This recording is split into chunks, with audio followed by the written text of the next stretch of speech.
On this episode of Sport Nutrition 101, we visit the Ergogenic Aid, Amphetamines. And if you're like me, you may be wondering why amphetamines are used to increase performance in sports. But don't worry, by the end of this segment, you'll be up to speed on all things amphetamines. So contrary to popular belief, the purpose of amphetamines is not to help you pull all-nighters in college. In fact, amphetamines are on the market as prescription drugs for the medical treatment of ADD, ADHD, narcolepsy, chronic fatigue syndrome, as well as used to achieve weight loss to combat obesity. While the use of amphetamines as an ergogenic aid may initially be effective, the negative side effects ultimately threaten the athlete using amphetamines for the sole purpose of benefiting performance in sport. So even though amphetamines cause alertness, concentration, confidence, endurance, and increased energy and reaction time, all are which extremely attractive qualities to athletes, these desired effects often backtrack an athlete in the long run. The effects begin about 30 minutes post-ingestion, peak 1 to 2 hours later, and then can last up to 3 hours or more. But it is important to remember that these effects do not occur without addictive properties and damaging long-term effects that include, but are not limited to,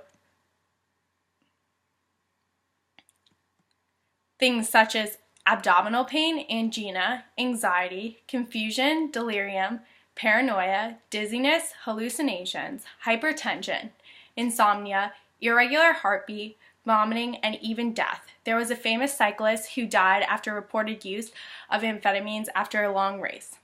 There are also many factors of this drug, such as timing, dosages, and the type that play a role in how they benefit an athlete's performance. To better understand these differences, I want to expand upon the type of amphetamines that are out there on the market today.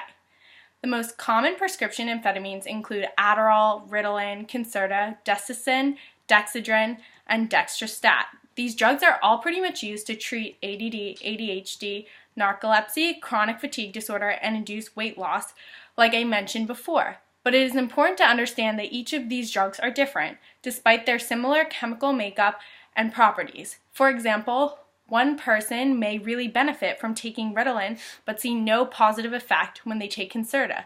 Therefore, this is a crucial point when athletes are considering using amphetamines, because if they are buying these illegally off their friends or off the streets and they purchase a drug that seems to benefit their performance one time and the next time they go back, it's very possible and likely that they get a totally different drug and dosage that could cause no increase in performance, negative side effects, or even lead to a bad reaction, which in turn poses no benefit on their performance.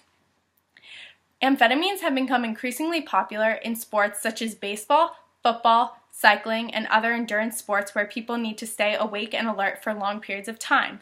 Weight class sports have also been known to use amphetamines as their appetite suppressant qualities really help people make weight classes and stay thin.